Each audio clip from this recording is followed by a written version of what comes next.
বাদলি মাথা তাও যে বাঁকা সিথা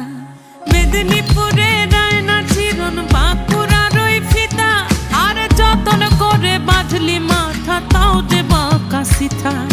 পেছ পাড়িয়া রাজকুমার